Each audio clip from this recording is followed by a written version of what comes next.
Hello, everyone, and welcome to the Vortex, where lies and falsehoods are trapped and exposed. I'm Michael Vors, coming to you from St. Peter's Square in the midst of the worst crisis in the church for centuries, and arguably ever. The horror of homosexuality seizing control in the hierarchy is manifest in 1,000 different ways. And for the record, all those naysayers who have been attacking church militant for years, saying we've been making all of this up or greatly exaggerating it, pause for a moment and consider.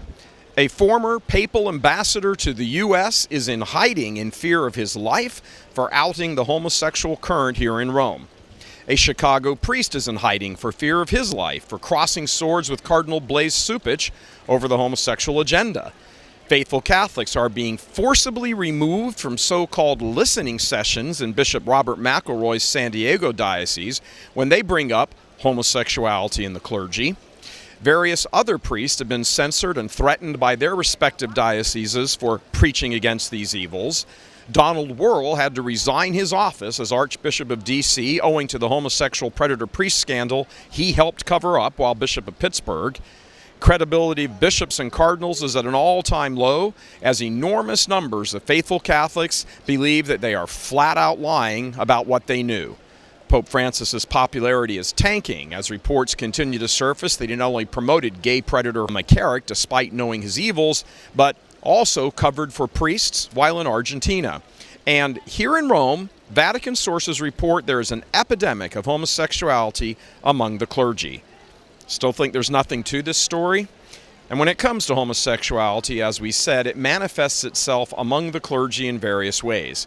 The homosexual current identified by Archbishop Vigano has had to twist itself into theological pretzels trying to legitimize sodomy. So much so that they even dreamed up this phony synod on the youth as an excuse to say, we need to better understand gay sexual activity and gay so-called marriage, because that's what the young people are clamoring for.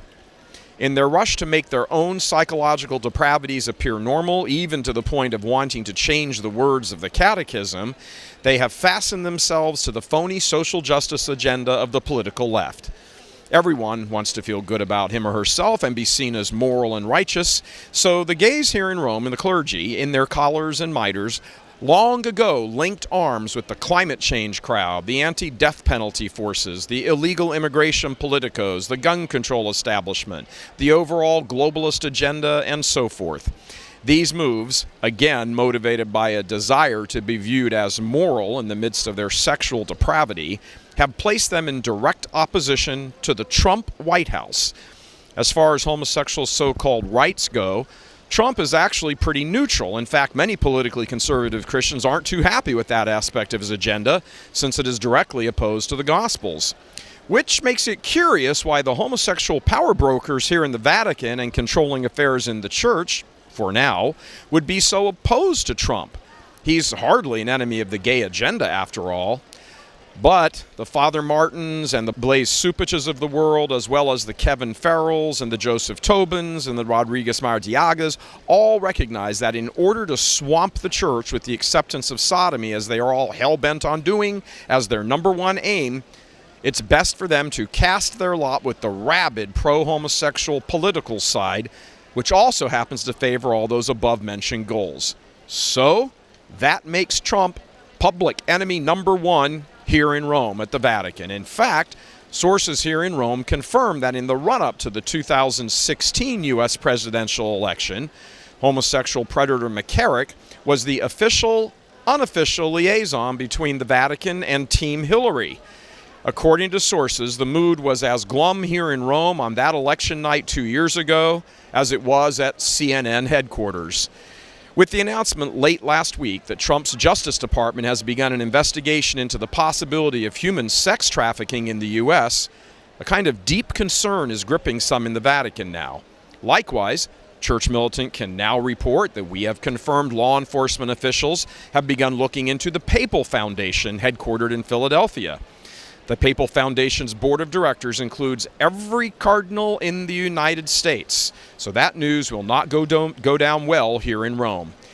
Earlier this year, it was revealed that Wuerl and McCarrick had pushed the lay members of the board of directors of the Papal Foundation hard to dole out $25 million to a shady hospital here in Rome at the personal request of Pope Francis. As Church Militant reported a couple of weeks ago, McCarrick was operating in a severely compromised state of a conflict of interest. He knew at the time that an investigation by the Vatican into his sexual crimes had already been approved, and yet he pushed hard, along with Wuerl, for a huge sum of money to be given to his eventual judges here at the Vatican, the very definition of a conflict of interests. Also sitting on the board, since he is an American Cardinal, is Timothy Dolan of New York, who also knew about McCarrick because it was his archdiocese that had reported the original crime to the Vatican almost a year earlier. It is a Trump-appointed U.S. attorney who is beginning the human sex trafficking investigation in Pennsylvania, exploring whether any minors were taken across state lines and if perverted prelates were involved in covering that up. As long as Trump is in the White House, there are an awful lot of homosexual nervous Nellies here at the Vatican. If a case begins to build on an international level that the Vatican, especially under Pope Francis, has had direct knowledge of all this, access to international financial avenues could be cut off, and who knows what else. Pope Francis and the Vatican homosexuals were rooting hard for Hillary. There is, in fact, a strong rumor here in Rome that McCarrick, and probably others, were involved in funneling church money to the Clinton campaign. The Brett Kavanaugh disaster, which has emboldened political conservatives back home, was also being watched closely here in Rome because of the political fallout of the liberal agenda. Kavanaugh is widely viewed as the fifth vote on the U.S. Supreme Court to overturn Roe v. Wade, which would be a tsunami crashing into the left's agenda in the U.S. as well as internationally. Again, it was Trump who nominated and stuck by Kavanaugh. And on the issue of abortion, it's not that the theological homosexual left here at the Vatican and elsewhere throughout the church are pro-abortion. It's just that they are neutral toward it because, one, they care much more about gay sex than the murder of over 1 billion children worldwide, and two, they could never break ranks over the issue of abortion with the political left, who are strong allies of theirs in advancing homosexuality. Trump is pro-life, anti-left, and is the antithesis of everything the homosexual current here in the Vatican wants to see advanced. It's a safe bet that, like 2016, there will be a lot of TVs on here overnight in a couple of weeks when the U.S. midterm election results start flowing in.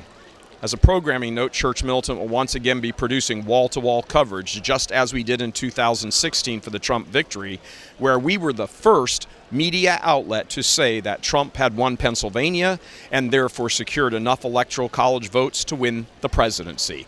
That coverage will begin live at our studios at 7 p.m. Eastern Time on election night and run until we know the outcome. Trump is a massive migraine for Vatican homosexuals and Pope Francis.